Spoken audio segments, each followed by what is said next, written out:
कि let's go.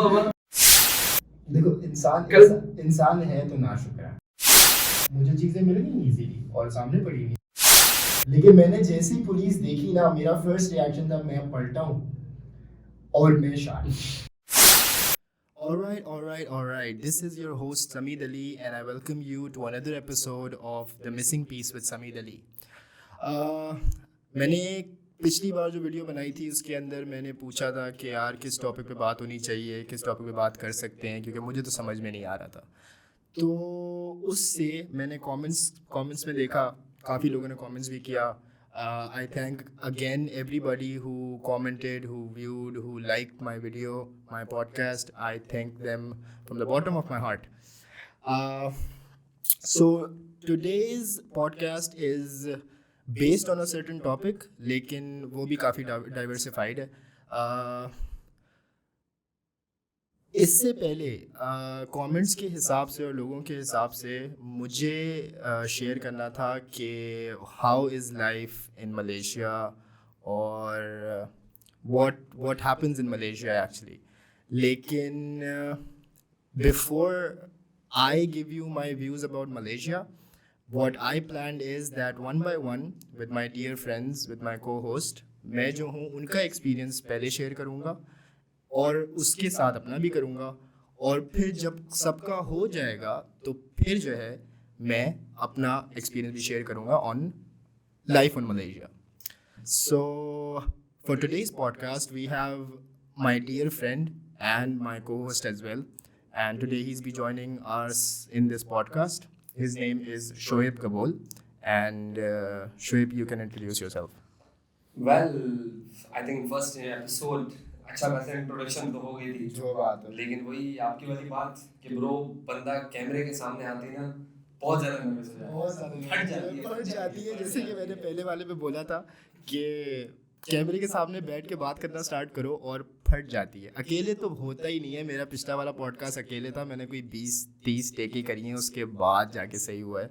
और हमने अभी स्टार्ट ही किया और साथ बैठे हुए हैं, तो I think this one is quite easy, बहुत आसान है ये. पिछली वीडियो के अंदर मैंने ये एक बहुत बड़ी गलती करी थी, मैं तुमसे भी शेयर करता हूँ ताकि इस पॉडकास्ट में हमारे साथ वो गलती ना हो.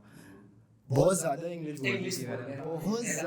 इंग्लिश बोल दी थी और मतलब उर्दू, मतलब ऐसी बात नहीं है कि उर्दू नहीं आती, और ऐसी नर्वस हो जाते हैं ना तो इंग्लिश निकलना शुरू हो जाती है. खैर इस बार कोशिश करेंगे कि सिर्फ उर्दू में बात करें, ठीक है. तो हाँ, तो आई स्टार्ट क्वेश्चनिंग, सही है. तो गबूल, पहले तो आप ना बताओ कि पाकिस्तान में क्या सीन था, पाकिस्तान में क्या चल रहा था तुम्हारे यहाँ आने से पहले, और किस तरह डिसाइड किया यहाँ पे आना, किस तरह मलेशिया आए, किस रीज़न के लिए आए, ये बताओ. यार रीज़न, सबसे पहले रीज़न पे आऊँगा.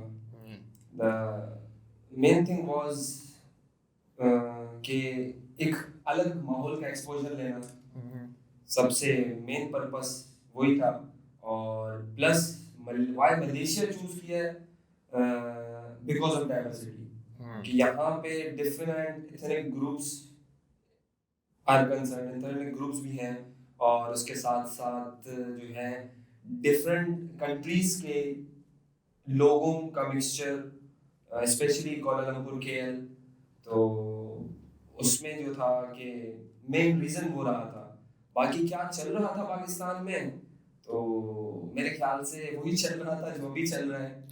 बाकी ये कि अभी ज़्यादा मैं बैठा ये चीज़ ड्राइव नहीं कर सकता कि पाकिस्तान में क्या चल रहा होगा, या लेकिन मोस्टली सेम थिंग्स, जो चीज़ हैपन हो रही थी 2019 में वही चीज़ आज हो रही है, as well as the politics is concern. बाकी रही बात मेरी अपने पर्सनल लाइफ की, तो मुस्बत सुधार ब्रो. हाँ, मुस्बत सुधार. मैंने रिकॉर्डिंग स्टार्ट होने से पहले इसको बोल दिया था कि भाई मुस्बत सुधार की बात ज़रूर करना. भाई अभी जिनको नहीं पता, I would like to introduce that कि Musbat Sudhar is my album and I have recently released it. It consist of like 15 tracks और 2 म्यूज़िक वीडियो हैं. मेरी तुमसे तो मैं जिद कर सकता हूँ, और तुमसे जिद करके मैं गाने सुनवा सकता हूँ, बाकियों से जिद नहीं कर सकता। तो उनसे एक हम्बल रिक्वेस्ट है कि यार एल्बम जाके सुन लो, सारे गानों पे एक एक लाइक छोड़ दो, एक एक कमेंट छोड़ दो बस। सुननी तो पड़ेगी ब्रो। नहीं, सुन लो ना यार, प्लीज सुन लो, और एक ही कमेंट और एक एक लाइक छोड़ दो बस, और कुछ भी नहीं, और कुछ भी नहीं। मेरा मतलब मेरा दिन बन गया आज वो बोल दे खुद ही पूछ के ना कि हाँ मुझ पर सुधार। तो मुझे तो बड़ा मज़ा आया। खैर कबूल, तुम ये बताओ ना कि मलेशिया मलेशिया का जब तुमने डिसाइड कर लिया कि मलेशिया आना है, तो तुम्हें किसने हेल्प करी तुम्हारे वो डॉक्यूमेंट? क्योंकि ये तो मुझे पता है ऑब्वियसली कि तुम मलेशिया आए स्टडीज़ के लिए थे। हम दोनों जो है एशिया पैसिफिक यूनिवर्सिटी के स्टूडेंट्स हैं, बैचलर्स के स्टूडेंट्स हैं। तो हाँ, तो किसने हेल्प करी, किस तरह से डॉक्यूमेंटेशन हुई, किस तरह से मतलब तुम्हारा यहाँ आने का पक्का हुआ? क्योंकि सोचते तो बहुत हैं, क्योंकि पहले यहाँ आने से पहले मैं अपना खुद ऑस्ट्रेलिया की यूनिवर्सिटी में अप्लाई कर रहा था, और इधर उधर कंसल्टेंट से धक्के खा रहा था, और बहुत कुछ हो रहा था, लेकिन एंड के अंदर मैं मलेशिया ही आ गया। यार हेल्प आउट करने वाली बात आई, जैसे मैंने कहा रीजन तो सबसे बड़ा मेन रीजन वो था। उसके अलावा रीजंस को ऐड करते हुए अगर हेल्प करने की बात करें, और जिसको कहते हैं कि जो आपका सोर्स बना यहाँ पे लाने का, यहाँ पे आने का, तो मेन रीजन वाज आफ्टर, क्योंकि बैकग्राउंड तो मेरा कैरेट कॉलेज से ही था। अच्छा। कि कैरेट कॉलेज से एफएससी इंटरमीडिएट करने के बाद I was connected to a university back in Karachi, लेकिन उस चीज़ को स्किप करके, उस चीज़ को एक किस्म का लेफ्ट करके, छोड़कर यहाँ पे आने का बहुत मुस्बत, समझ रहे हो कि बहुत मुस्बत मैं समझता हूँ कि डिसीजन था वो। और हेल्प आउट करने में यार बेसिकली कंसल्टेंसी तो बहुत है। कराची आप देख लो, कंसल्टेंसी तो आपको भरी पड़ी मिल जाएगी, और वो कंसल्टेंसी भी कनेक्टेड थी, बट बेसिकली एक आप जैसा दोस्त था जिससे मैं कनेक्टेड था, वो ऑलरेडी मलेशिया अपनी डिग्री परस्यू करने आया था। अच्छा, एपीओ में ही था? एपीओ में था वो। अच्छा। तो उससे कनेक्टेड था मैं, तो उससे भी मतलब एक आइडियलशिप मिली, और उसके बाद जो है मैंने कंसल्टेंसी से, लेकिन सारा डॉक्यूमेंटेशन वर्क जो है ना वो मैंने कंसल्टेंसी से करवाया था। कंसल्टेंसी से करवाया था, अच्छा, ऑल राइट। उसके बाद चलो ये तो मैंने स्किप करना था कि बस कि तुम आए कैसे यहाँ पे। उसके बाद यहाँ आने के बाद, और आई एम श्योर कि आने से पहले तुम्हें पता होगा कि मलेशिया डाइवर्स है, और बहुत चीज़ें सुनी भी होगी। पाकिस्तान में एक स्टेरियोटाइप कमेंट चलता है, या एक स्टेरियोटाइप थिंकिंग चलती है कि मलेशिया नहीं जाना यार, मलेशिया बहुत बुरा है। हर कोई मलेशिया जाता है, और हर कोई जाता है, लेकिन मेरे जितने भी जानने वाले मलेशिया गए ना, वो आए हैं, उन्होंने अपनी डिग्री करी और वो वापस चले गए। सही है? तो ये तो आप किसी भी मुल्क के अंदर जाओगे और आप डिग्री करके अगर सिर्फ वापस आ जाओगे, वो एक डिग्री का पेपर लेके आप सिर्फ आपको वापस ही आना है पैसे देके, तो वो तो आप किसी भी मुल्क में चले जाओ, वो सारे मुल्क बेकार हैं। और इसी तरह जो है, अगर आप पाकिस्तान में डिग्री करो और उस डिग्री को मतलब उस डिग्री को क्या, लेकिन अपना सोशल सर्कल, और तुम यूनिवर्सिटी जा रहे हो, सोशली एक्टिव रहो, टीचर्स के साथ कॉन्टैक्ट्स बनाओ, तो पाकिस्तान भी बहुत अच्छी कंट्री है। लेकिन ये जैसे बात बोली ना आपने कि पाकिस्तान में लोग बैठे हुए, या पाकिस्तान में बैठा हुआ बंदा, या हम भी यही बात करने वाले थे कि आप अगर जाते हो पैसों पे डिग्री लेके और वापस आ जाते हो, तो वो तो इट्स नॉट अ कोई कोई मुश्किल काम नहीं है। मतलब एक इजी वे और एक सिंपल प्लेटफॉर्म बने हैं उस पर। लेकिन मलेशिया का जो है ये बात बिल्कुल करेक्शन, मैं समझता हूँ ये बात बिल्कुल करेक्ट है कि मलेशिया में अगर आते हो आप, तो मलेशिया में जो उनकी इमिग्रेंट्स पॉलिसीज है ना, वो बहुत ज़्यादा जो है मैं समझता हूँ कॉम्प्लीमेंट है, मतलब वो बहुत ज़्यादा कॉम्प्लिकेटेड है। मतलब मुश्किल है दूसरे लोगों बहुत के लिए, ज़्यादा फॉरेनर्स के लिए। फॉरेनर्स के लिए। तो अगर एक स्टूडेंट यहाँ पे रहकर डिग्री करता है, तो उसका मीनवाइल जो 3 ईयर 4 ईयर जितना भी टाइम होता है, वो तो उसका वही बात है कि फाइनेंशियली एसेट्स आपके लगे हुए होते हैं यूनिवर्सिटी में, तो वो आपको इमिग्रेंट पॉलिसीज भी आपके लिए बनी हुई हैं। लेकिन फर्दर अगर कोई यहाँ बैठा हुआ फर्दर अगर इस चीज़ को आगे लेके जाना चाह रहा है, अपने आप की सेटलमेंट अगर मलेशिया में चाह रहा है, तो मेरे ख्याल से as well as other countries are concern थोड़ा बहुत मुश्किल है। बाकी तो अगर अगर आप इसको बिल्कुल लीगलाइज वे में इमिग्रेंट बेस में लेकर चलो तो अदरवाइज तो मलेशिया में भी फैक्ट है, एवरीवन नोस कि there are lot of people जो हैं मतलब इलीगली भी यहाँ पे स्टेइंग कर रहे हैं, लीगली भी यहाँ पे रह रहे हैं लोग। हाँ तो मतलब that's तुम्हारे not the solution. हाँ तो मतलब अभी तुम्हारे कहने का मतलब ये है कि just like countries like UK, US, Australia हो गई और some other countries, they have उनके पास एक तरीका है, एक प्रोसेस है इन विच वो तुम्हें पासपोर्ट या तुम्हें लीगल कर देते हैं। लेकिन मलेशिया जो है फॉरेनर्स के लिए उनके पास इतनी कोई ख़ास पॉलिसीज़ नहीं है कि आप पासपोर्ट ले सको पासपोर्ट ले सको या वीज़ा तो चलो मिल जाता है, वीजा आप कैटेगरीज होती हैं, कैटेगरीज होती कैटेगरीज है। में आप जाके वीजा ले सकते हो। लेकिन जैसे कि इन्होंने एक और चीज स्टार्ट की थी, Malaysia my second home. Malaysia my second home इनके इमिग्रेशन की एक कैटेगरी था, तो उस पे भी बहुत सारे जो है ना कॉन्स्पिरेसीज क्रिएट हो गई थी। लोग जो थे ना अपना बहुत सारी इन्वेस्टमेंट उसी चीज़ में करके और फिर उनको वो चीज़ अवेल नहीं कर पाए मलेशिया माय सेकंड होम, इन्होंने वो कैटेगरी बंद कर दिया था जस्ट बिकॉज ऑफ कोविड या other reasons. I don't know personally, but still मैं ये समझता हूँ कि मुस्लिम कंट्रीज जितने भी हैं, मुस्लिम मेजॉरिटी कंट्रीज जितने भी हैं, उनमें ये चीज़ बहुत ज़्यादा जो है पाई जाती है कि इमिग्रेंट्स जो पॉलिसीज हैं वो बड़ी हार्डशिप बनी हुई होती हैं, बड़ी मुश्किल बनी होती है, बड़ी मुश्किलात होती हैं लोगों के लिए। मतलब अगर ह्यूमन राइट्स को देख लो तो ह्यूमन राइट्स में आपको मेरे ख्याल से कि कोई अगर महाजिर बनता है तो मेरे ख्याल से उसको, अगर हम मुस्लिम मेजॉरिटीज हैं तो हमारी history is connected with that thing कि जो माइग्रेट करके आता है और जो होस्ट होता है, ही और शी और they should accept और एक्सेप्ट किया। मतलब अगर तुम इस बारे में बात कर रहे हो तो मतलब जब भी कोई मेहमान आए तो उसकी मेहमान नवाजी करनी चाहिए। और हाँ, और तुम मुस्लिम कंट्रीज़ का भी ये बोल रहे हो कि कंट्रीज़ लाइक दुबई हो गया, मलेशिया हो गया और दूसरी मुस्लिम कंट्रीज़ हो गई, मिडिल ईस्ट हो गया, वो पासपोर्ट नहीं देती। कतर हो गया, मतलब जितनी भी मिडिल ईस्टर्न कंट्री है मुस्लिम कंट्रीज़ हैं और वो सक्सेसफुल कंट्रीज़ भी हैं, बड़ी डेवलप्ड कंट्रीज़ हैं, लेकिन वो पासपोर्ट नहीं देती। आपको किसी भी एक कैटेगरी का वीज़ा किसी तरह ख़रीदना होता है in order to live and work there. ये सीन है। सही है, चलो दूसरी कंट्रीज़ को छोड़ देते हैं, हम मलेशिया पे वापस आते हैं। तो कितने साल हो गए तुम्हें यहाँ पे मलेशिया आए हुए? Almost 3 years। 3 years, मतलब कोविड से पहले आए थे? कोविड से पहले आए थे, अच्छा।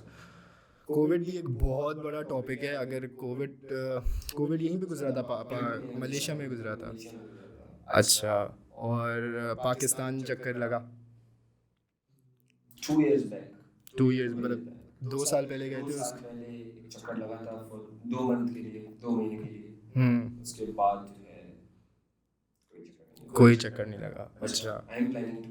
You are planning to go? सही है। अच्छा, कोविड की कोई चैलेंजेस या कोविड के अंदर मलेशिया, मतलब क्योंकि मैंने जितना सुना है, क्योंकि मैं भी कोविड में यहीं पे था, ठीक है, तो कोविड गुजारना पाकिस्तान में आसान था कुछ लोगों के लिए, या जितना मुझे सुनने में आया, और मलेशिया के अंदर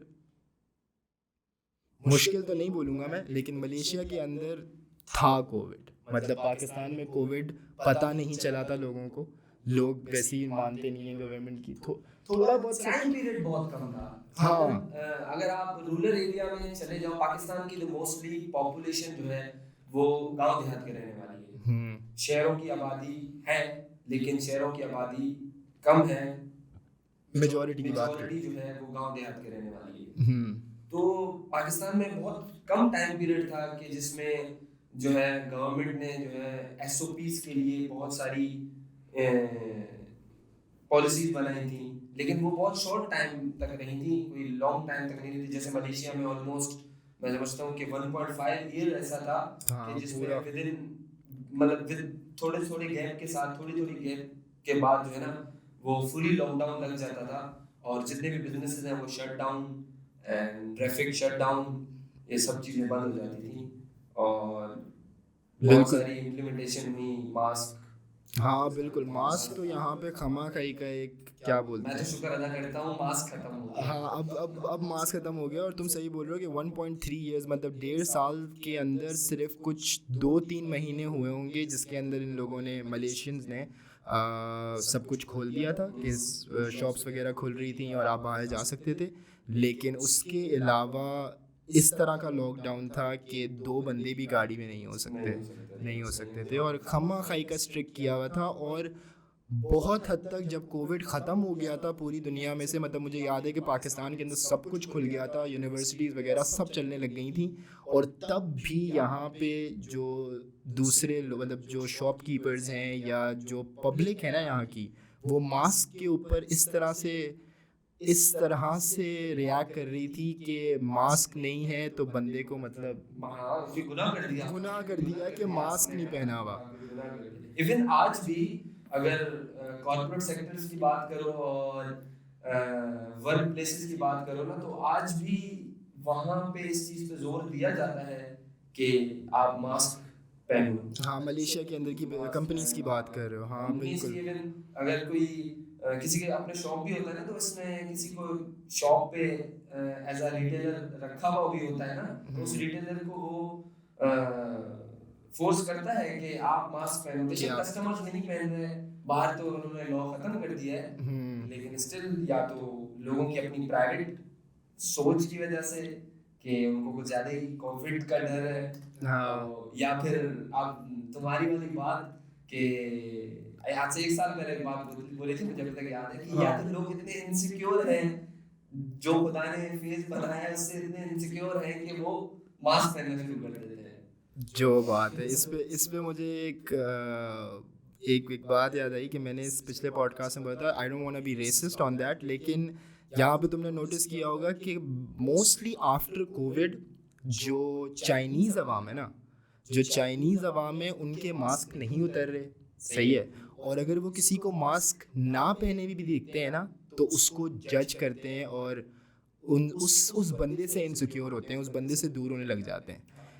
अगेन कि मैं रेसिस्ट नहीं होना चाह रहा, लेकिन इवन लिफ्ट में भी ऐसे लोग होते हैं जो एग्जैक्टली पैक करके लिफ्ट के उसके अंदर अंदर भी घुस जाते हैं। उसी पे मैं जो हूँ एक काउंटर स्टेटमेंट भी दे रहा हूँ कि कुछ हैं यहाँ पे चाइनीज़, सही है, लड़कियाँ भी लड़के भी, और वो बहुत इंट्रोवर्ट हैं, शर्माते हैं, वो शर्माते हैं बात करने से या इंटरेक्ट करने से, तो वो अब एक अलग कहानी हो गई। लेकिन फिर भी मास्क का जो है ना वो बहुत ज़्यादा ही यहाँ पे स्ट्रिक्टनेस वगैरह थी।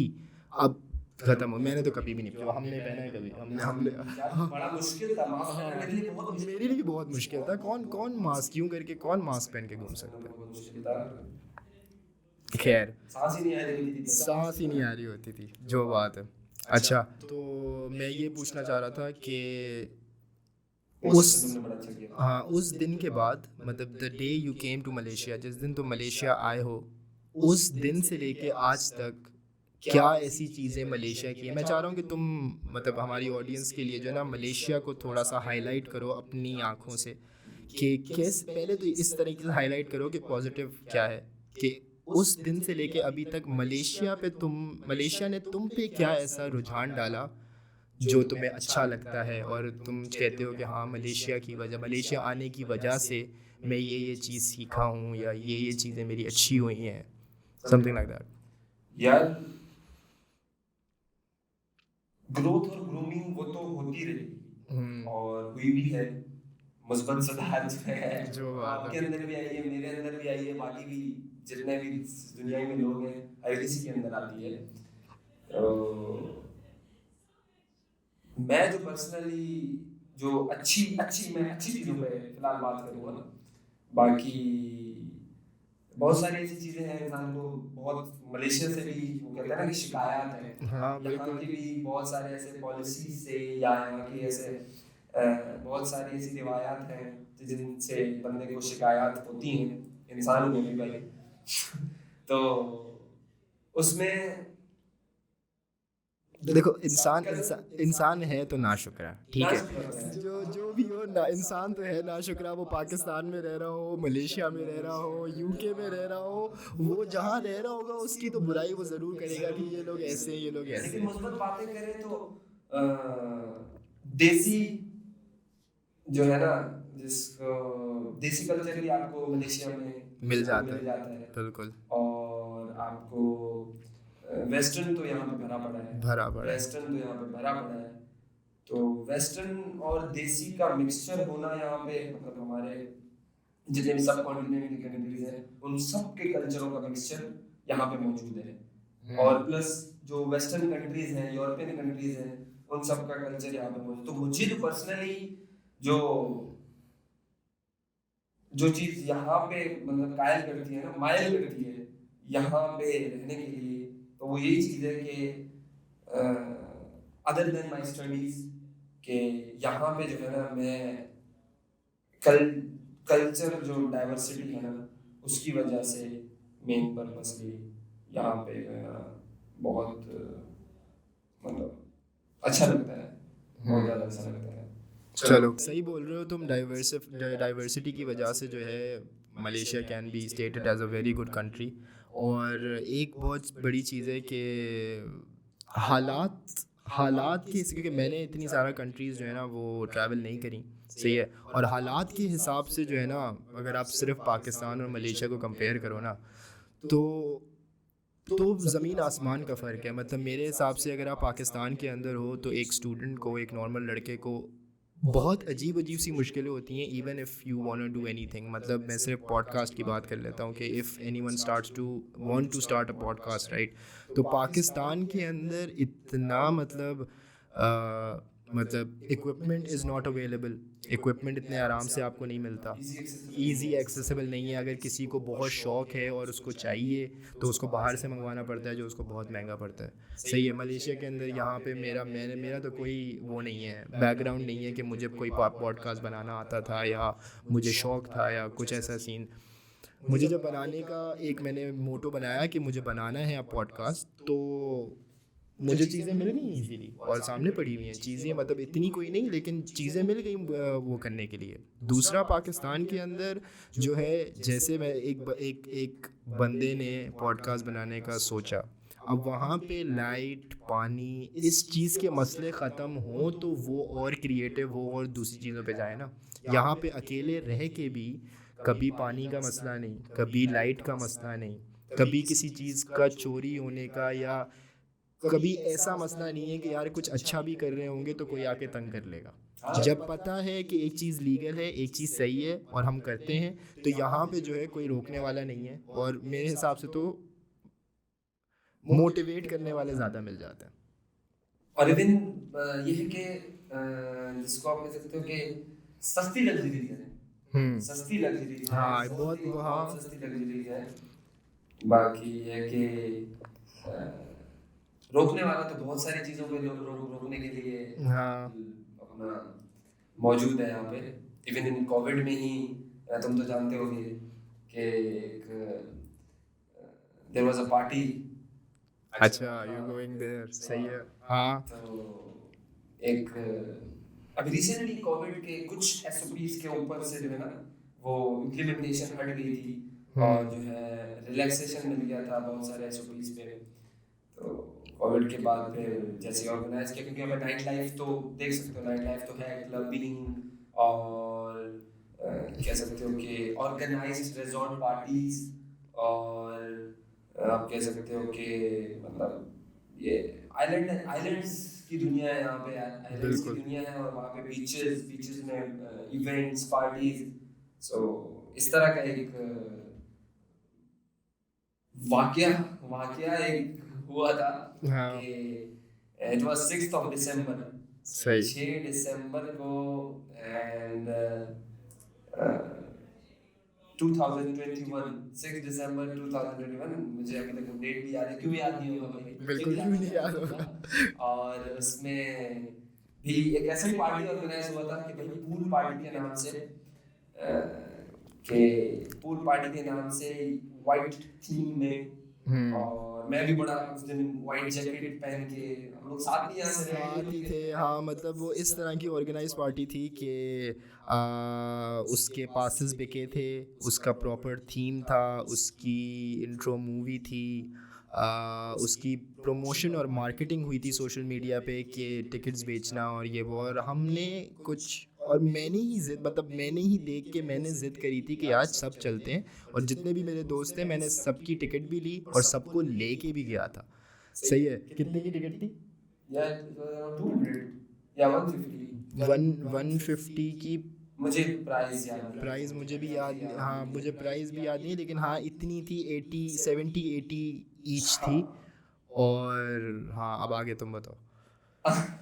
आगे आगे तुम बताओ। हम लोग वहाँ पे, अच्छा चलो, हम लोग भाई वाइट थीम पार्टी थी, so we were suppose to wear white, it was a pool party and we were like 6-7 friends, और जो हम लोग साथ जा रहे थे, और उसके अलावा भी हमारी यूनिवर्सिटी के बहुत पाकिस्तानी और KL के काफ़ी पाकिस्तानी, क्योंकि उनसे भी दोस्ती है, तो वो मोस्टली फॉरेनर स्टूडेंट्स जो थे वो उस पार्टी के अंदर आए हुए थे, और हम लोग समझो पासेस वासेस लेके तैयार व्यार होके उस पार्टी में पहुंच गए थे, और पहुंचे ही थे। और उस पार्टी के क्लिप्स भी हो सकता है, मैं कोशिश करूंगा कि किसी तरह उस पार्टी के क्लिप्स भी मैं इसी वीडियो में दिखा सकूं। अगर नहीं दिखाए तो मैं इसीलिए ये बात बोल रहा हूँ क्योंकि नहीं दिखा पाया होऊंगा, गूगल पे देख लेना, लेकिन मैं कोशिश करूंगा कि उस पार्टी के थोड़े से, हाँ party was very lit, the party was amazing. जो उन्होंने सेटअप किया था, जो वेन्यू था, बहुत अच्छा था कि मतलब वहाँ पे जाके दिल नहीं कर रहा था कि पार्टी छोड़ के चला जाए बंदा। खैर हम लोग सिर्फ इंटर ही हुए थे मेरे ख्याल से, कि उसके बाद जो है लीगलाइजेशन का तो हमें पता ही नहीं था कि भाई is it are we in a legal place or are we in a legal party or something like that. It was just a party and alcohol was served over there. Alcohol जो थी वो वहाँ पे लोग bottles लेके बैठे हुए थे, फिर वहाँ पे सर अपना बेची जा रही थी, लोग खरीद रहे थे। तो मतलब वो तो कॉमनली मलेशिया में चलता है, कॉमनली मलेशिया में लीगल है, कोई इस पे रोक टोक तो थी नहीं। लेकिन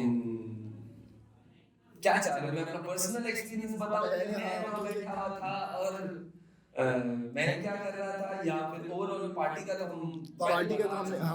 तो हम लोग बता चुके हैं, और क्योंकि मैं भी वहाँ मौजूद था, मैं भी उसी, इसीलिए मैं ये बात लाया हूँ क्योंकि तुमने कहा ना कि यार कोई रोक टोक करने वाला नहीं है, तो रोक टोक तो बड़ी हो गई थी। मतलब कोविड को ही इन्होंने जो है ना, बेसिकली ऐसा हुआ था कि कोविड को इन्होंने जो है SOP वायलेशन के बेस पे वहाँ पे एक रेड पड़ी थी, जिसमें जो है यहाँ की पुलिस डिपार्टमेंट है, जो पुलिस तरह था मलेशिया, उससे अराउंड 200-300 लोग जो है वो पुलिस एहलकार, 200-300 पुलिस एहलकार, लेकिन ऐसे भी लोग थे कि मैं समझता हूँ कि जो था वो जो पुलिस वाला था वो घर पे सो रहा होगा और कॉल आएगी कि अब आज बच्चे उठाने लेट पार्टी है। नहीं ऐसा मतलब, हाँ बिल्कुल, ये कुछ इसमें बिल्कुल भी एग्जैजरेशन नहीं है, बिल्कुल ऐसे ही हुआ था कि हम लोग वहाँ पे गए थे, और हमने कुछ आधा घंटा या 40 मिनट ही वहाँ पे गुजारे होंगे, और अराउंड 11:45 12 बजे से पहले जो है around 200+ police officers with vans and police cars venue के ऊपर थे, और उन लोगों ने एंटर करके रेड मार दी थी और सराउंडिंग्स को पूरा बंद कर दिया था, और जो है बहुत सारे लोग जो है ना वहाँ से चले गए थे। अच्छा ये इस पे मैं एकदम से एंटर करूँगा, सॉरी बात काट रहा हूँ कि भाई अब जब रेड पड़ी ना, रेड स्टार्ट हुई, तो मैं उस वक्त बाथरूम में था, सही है, और मैं बाथरूम से निकला हूँ, ठीक है, फुल अपने जोन के अंदर थोड़ा सा एंजॉय कर रहा हूँ, डांस करते हुए मैं बाहर आया हूँ। सही है। अब बाहर जैसे ही मैं आया हूँ ना, मैंने गेट की तरफ देखा है तो कुछ हबड़ दबड़ मची हुई थी, लोग एकदम से भागने लगे और भाग रहे हैं ना, मतलब मेरी तरफ भाग रहे थे, बहुत बड़ा हुजूम आ रहा था मेरी तरफ के, पता नहीं क्या हो गया। और मैंने जब थोड़ा सा स्कैन करने की कोशिश करी कि हो क्या रहा है, तो मुझे जैसे ही पुलिस दिखी तो मतलब कुछ मसला नहीं था, अगर मतलब कुछ मसला तो नहीं था कि मतलब पैसे दे के आए हुए थे, पुलिस ज़्यादा से ज़्यादा क्या कर लेती, जो उनकी क्या कहते हैं, जो उनको करना था वही करते वो लोग। लेकिन मैंने जैसे ही पुलिस देखी ना, मेरा फर्स्ट रिएक्शन था मैं पलटा हूँ और मैं शाट। मैंने पहली दीवार देखी है जो मेरे पीछे थी, सही है, उससे मैंने छलांग मारी, छलांग मार के छोटा सा जंगल टाइप था, जंगल, और फिर जंगल के बाद मैं हाईवे पे आ गया। हाईवे पे आया, हाईवे से मैंने टैक्सी पकड़ी, मैं वापस घर आया हूँ। और जब तक ये सीन जो है बैठा। मीनवाइल मैं तुम्हें ही कॉलिंग कर रहा था हाँ। कि मैं एंट्रेंस पे था, जैसे तुम वॉशरूम में थे ना, washroom was on different corner. Yes. तो मैं बिल्कुल था फर्स्ट, बिल्कुल एंट्रेंस था ना, एंट्रेंस पे करा था। और एक और हमारे जिस दोस्त हमारे साथ खड़े हुए थे, तो हम लोग आपस में बात कर रहे थे अभी, और सिगरेट हाथ में थी, जो बॉय मेरे से बात कर रहा था उसके हाथ में एक सिगरेट थी एंड ही वाज स्मोकिंग। तो उसने जैसे ही मुझे बोला कि यार पीछे देखो, पीछे देखो, उसने सिगरेट फेंक कर बोला पीछे देखो। मैंने पीछे देखा तो गाइस जो है वो भागते हुए पुलिस के यूनिफॉर्म में आ रहे हैं अंदर, और मैं तो बाहर था, वेन्यू के जो पार्टी हो रही थी उसके बिल्कुल बाहर था, मेन एंट्रेंस में खड़ा हुआ था। और मेन एंट्रेंस से मुझे भी ले गए कि चिपक चिपक चिपक, मतलब इस तरह करके ना, हरियम हरियम हरियम, जो हम लैंग्वेज में यूज करते हैं लोग।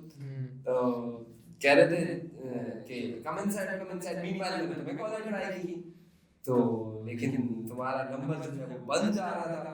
हाँ। और बैटरी डेड हो गई थी शायद तुम्हारी। यस।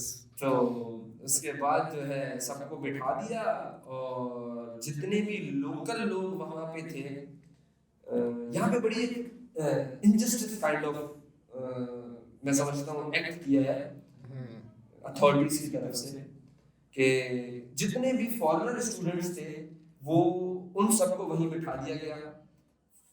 लोकल्स जितने लोग थे उनको भी वहाँ बिठा दिया गया, ज़ाहिर सी बात है सब यंगस्टर थे, तो लोकल्स को भी वहीं पे बिठा दिया गया।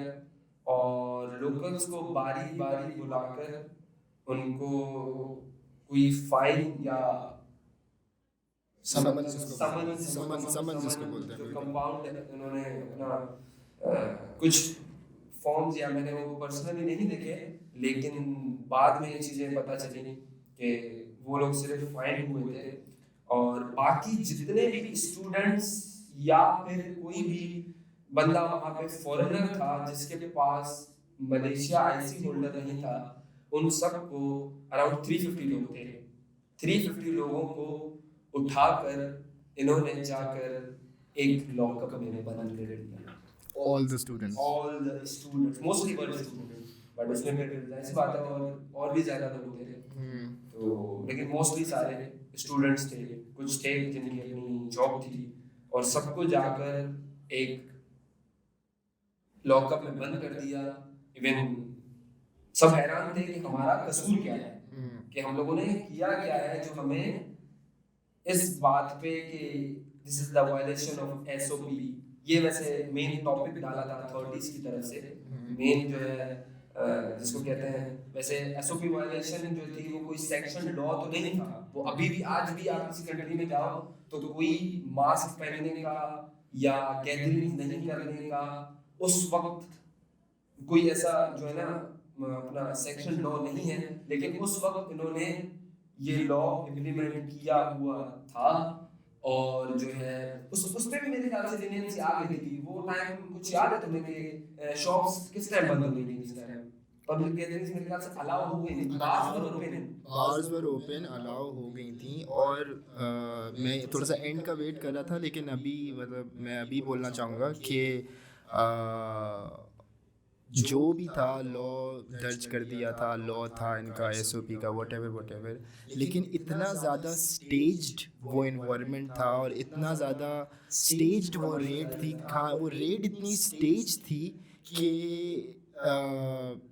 रेड पड़ी है क्योंकि मैं बाहर निकल गया था, और बाहर निकल के मेरा फ़ोन ऑफ था, मैं घर पहुंचा हूँ, मैंने अपना फ़ोन चार्ज किया है, ऑन करा है, और जब मैं घर बिल्कुल बहुत जल्दी पहुंच गया था, और जैसे ही मैंने अपना फ़ोन ऑन किया है, इंस्टाग्राम पे न्यूज़ के ऊपर वो रेड के सब कुछ आ गया था। इनफैक्ट कि ऐसी हेडलाइंस थी दैट कॉट रेड हैंडेड और caught wet handed in the pool party, और पूरे पूरे आर्टिकल्स छप गए थे।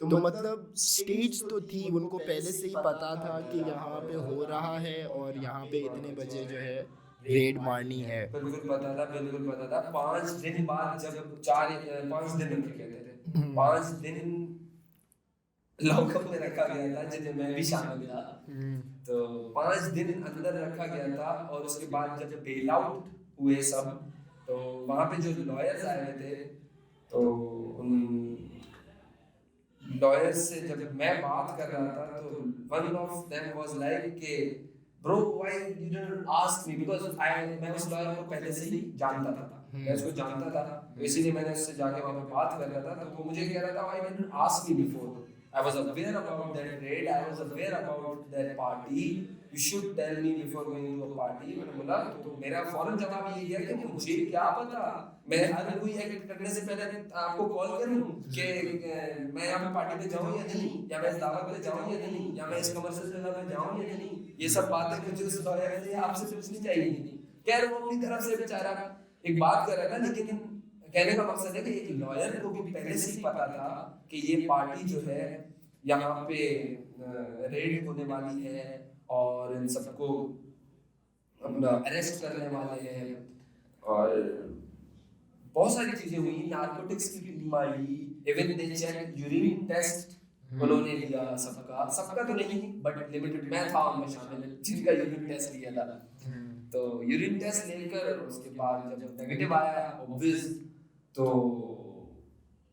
उसके बाद फिर वही एसओपी वायलेशन मींस वहाँ पे कुछ थे, दो या तीन बॉयज ऐसे थे, बल्कि एक गर्ल थी और 2 बॉय थे।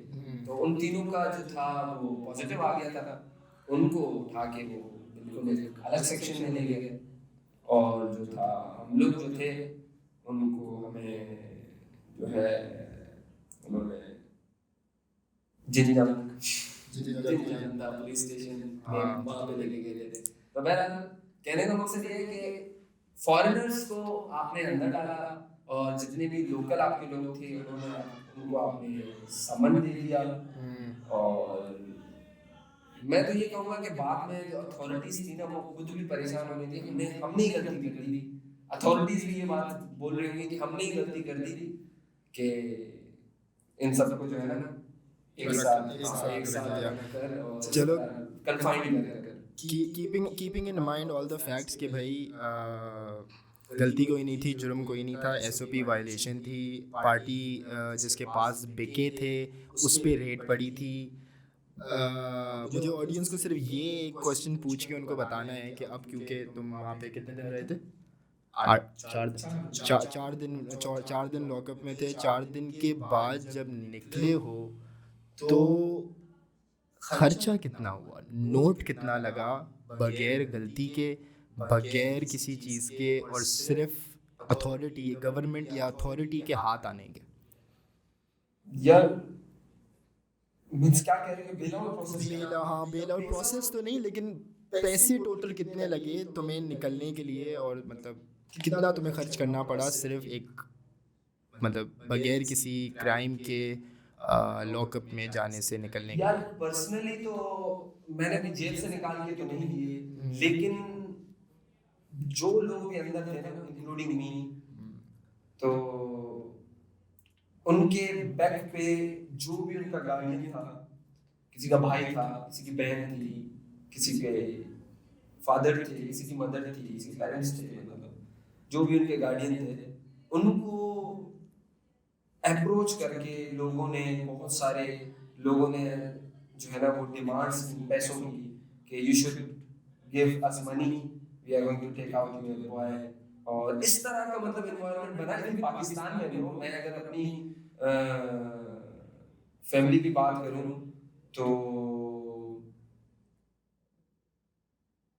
आई थिंक एक्सेप्ट माय फादर दूसरे जितने भी लोग कनेक्टेड हैं मेरी फैमिली से या मेरे रिचुअल्स हैं, even specially in Pakistan, because जो लोग यहाँ थे उनको तो रियलिटी पता थी, स्पेशली इन पाकिस्तान जो लोग थे ना वो बिल्कुल अलग ही सोच रख रहे थे कि पता नहीं क्या कर दिया है इन्होंने, कि पता नहीं इन्होंने क्या कर दिया है या किस मसले में पड़ गए हैं। तो फिर लोगों ने इस बात का बहुत फायदा भी उठाया, लोगों ने इस बात का फायदा उठा के जो है पेरेंट्स से अप्रोच किया कि योर सन और योर वार्ड इज कन्फाइंड और जो है उसको अब निकलने के लिए इतने पेमेंट्स की ज़रूरत है, हम लॉयर कराएंगे, हम पुलिस को या किसी और अथॉरिटी को जो उनके लीगल फीसेस हैं वो देंगे। कुछ लोग इवन ये कह रहे थे कि हम legally under the table we will give money, और जबकि कोई केस ही नहीं था, जब केस ही नहीं था,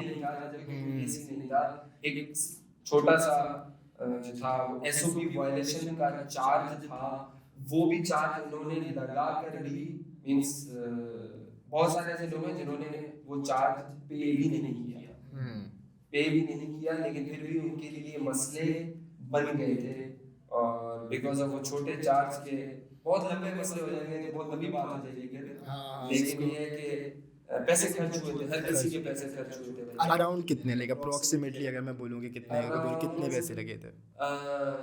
अगर एवरेजली बताऊँ ना तो 350 स्टूडेंट है ना, तो पर बंदे का एवरेजली मैं समझता हूँ कि 5,000 to 10,000 के between. 5,000 ringgits. 5,000 ringgits is what in Pakistani rupees? I think it's around 3 lakhs. 3 lakhs, but 5,000 ringgits around 3.5 lakhs. सही है। Well, it's average, you know.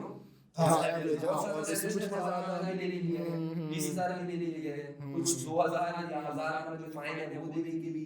मतलब पार्टी दे के पैसे पार्टी दे के पैसे। दुकानें भी खुलेंगी। हाँ, दुकानें बिल्कुल खुलेंगी। सही हो गया। ठीक है, अच्छा, let's bring this to an end। अच्छा, मैं पर्सनली एक मतलब जो भी ऑडियंस देखेगा ना, तो मैं अपने एक और चीज़ ऐड कर देता हूँ। ये जो केस हुआ था, ये जो वाक़या हम बता रहे हैं, मैं भी साथ था, समीर ब्रो भी साथ थे, और भी हमारे रिचुअल्स जो थे वो हमारे साथ थे, बहुत सारे दोस्त हमारे, लेकिन जो कॉन्सेप्ट क्रिएट हुआ ना लोगों को कि भाई पता नहीं समीर वाज इनसाइड, तो समीर ने क्या कर दिया है, और या शोएब गबोल वाज इनसाइड, भाई आप तो बच गए थे, बहुत लकी हो, बहुत लकी हो। मेरा फर्स्ट रिएक्शन ही था कि भागो यहाँ से, लेकिन इट वाज एक्सपीरियंस यार। वो जैसे आप कन्फाइंड रहे हो, कहते हैं ना कि दो चीजों से ना मैं समझता हूँ इंसान को डरना नहीं चाहिए। दो चीजों से, एक कन्फाइंड होने से और दूसरा मौत से। जो बात है, और मैं तो बोलता हूँ कि यार मतलब ये बात वापस मैं मास्क वाले पे ले जाऊंगा, ये बहुत ऑफ टॉपिक हो जाएगी, लेकिन ये बोलना चाहता हूँ मैं कि डरना है तो यार सिर्फ खुद अल्लाह से डरो ना यार। अगर तुम्हें पता है कि अल्लाह देख रहा है हर जगह, हर चीज़ पे उसकी नज़र है, और फिर भी तुम कुछ गलत करते हो और तुम मतलब नहीं डर रहे ना, तो फिर क्यों पुलिस से क्यों डर रहे हो और अपने टीचर से क्यों डर रहे हो? और मैं वही मास्क वाली बात आ गई कि यहाँ पे बहुत सारे लोग जो हैं वो मास्क को इतना स्ट्रिक्टली इसलिए ले रहे हैं और मास्क को इसलिए पहने हुए हैं कि फ़र्स्ट ऑफ ऑल उनके पास नॉलेज नहीं है। उनको लगता है कि सिर्फ मास्क पहनने से ही कोविड नहीं होगा, ठीक है। और दूसरी चीज़ कि एक बीमारी से ज़्यादा डर रहे हो और खुदा से नहीं डर रहे, तो मतलब समझ तो शुरू से लेकर आज तक अभी भी मेरी तो वही मतलब जो है ना सोच है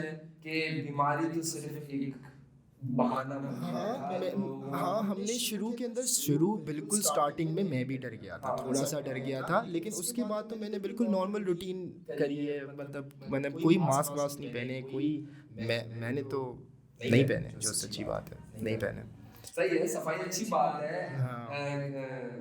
केयर करना अच्छी बात है बहुत सारी चीज़ों में, लेकिन स्टिल जो डर है ना वो डर तो हाँ चलिए। और जो लोग मास्क पहनते हैं ना, उनके लिए एक स्टेटमेंट तो मैं बोलना चाहूँगा, सही है, कि जो लोग अभी भी मास्क पहनते हैं ना, ठीक है, या तो उनको अपने मुंह की बदबू बहुत पसंद है, ठीक है, या तो वो बहुत बदसूरत है, या तो वो बहुत बदसूरत है इसीलिए वो पहनते हैं, ठीक है, उनको अल्लाह का शुक्र करना चाहिए जैसी शक्ल अल्लाह ने दी है, ठीक है, और मास्क उतार के घूमना चाहिए। खामखा में मास्क पहनना इज़ वियर्ड। पाकिस्तान में नहीं पहनते लोग। पाकिस्तान में नहीं पहनते, अच्छे अच्छे लोग हैं पाकिस्तान में, सलूट है सारे पाकिस्तानियों को जो मास्क नहीं पहनते। खैर, it was a wonderful conversation, मुझे बड़ा मज़ा आया इस कन्वर्सेशन में। हमने कुछ प्लान नहीं किया था इससे पहले, लेकिन बड़ी अच्छी कन्वर्सेशन गुजरी। बहुत सारी बातें, अगर मुझे ना एंड करने का दिल नहीं कर रहा, मुझे भी टाइम देख रहा है, घंटा हो गया हमारी रिकॉर्डिंग को, और मुझे एंड करने का बिल्कुल दिल नहीं कर रहा, बिल्कुल इसको एंड करना चाहूँगा। और मैं कबूल से पूछना चाहूँगा कि यार मैं कैमरे के सामने तुम सभी फिर भी मतलब ये स्टूडियो और ये सारे पैरामीटर्स सेटअप मतलब तुम्हारा शौक है बहुत मिनिमल है, लेकिन हाँ, बहुत अच्छा माशाल्लाह। तो मेरी नर्वसनेस तुमने खत्म कर दी, मतलब Very कैमरे good. के सामने बैठे बैठे ना मेरी nervousness की मेरा यही एम है, मेरा यही एम है, बस जो मेरी टीम है ना, जो मेरे साथ लोग हैं ना, उनको बस इम्प्रूव करना है। मैंने अपने आप को भी इम्प्रूव करना है, और जो मेरे साथ हैं और जो साथ रहना चाहते हैं, मुझे उनको भी इम्प्रूव करना है। मुस्बत सुधार, हल्के हल्के small steps, very small steps, but मुस्बत सुधार। तो अच्छा, एक लाइन में या दो लाइन में बिल्कुल शॉर्ट करते हुए, तुम उन स्टूडेंट्स या उन इंडिविजुअल्स जो पाकिस्तान में रह रहे हैं और उनको बाहर निकलना है, उनके लिए तुम क्या एडवाइस करोगे? Only in the case for Malaysia, कि उनको क्या एडवाइस करोगे कि उनको मलेशिया आना चाहिए अगर वो बाहर निकलने का सोच रहे हैं? तो आना चाहिए बाहर, या पाकिस्तान इज़ बेटर? यार पाकिस्तान में अगर हो ना, अगर एक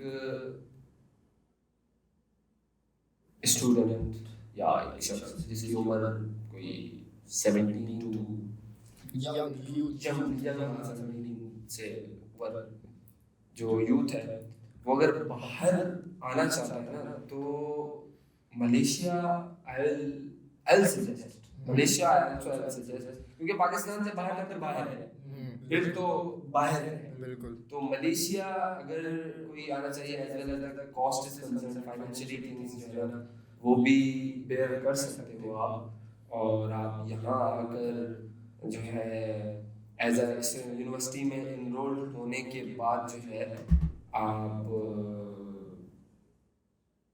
वो वेज नहीं है जो बहुत सारे दूसरे कंट्रीज में अगर कोई बंदा पार्ट टाइम छोटा मोटा काम भी करता है ना, तो वो वेज नहीं है, लेकिन स्टिल फिर भी आपका खर्चा भी जो है ना वो भी उस हिसाब से है।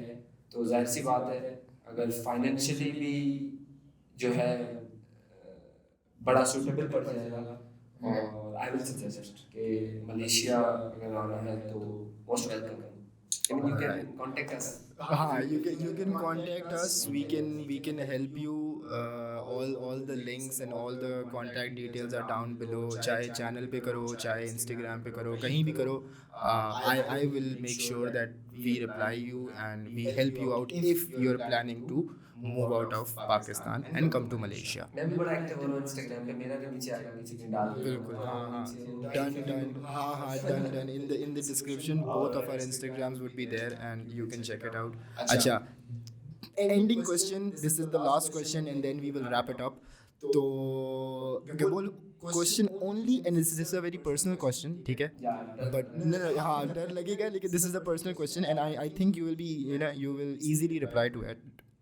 अगर इस वक्त you have an option कि तुम अपने यंगर सेल्फ को, मतलब जब तुम छोटे थे, उसको तुम अभी अपने, मतलब अब भी जो हो तुम अपने छोटे को, अपने यंगर सेल्फ को क्या एडवाइस करोगे ज़िंदगी जीने के लिए, या जिस चीज़ से तुम गो थ्रू हुए हो, तो तुम उसको क्या अपने आप को क्या एडवाइस करोगे?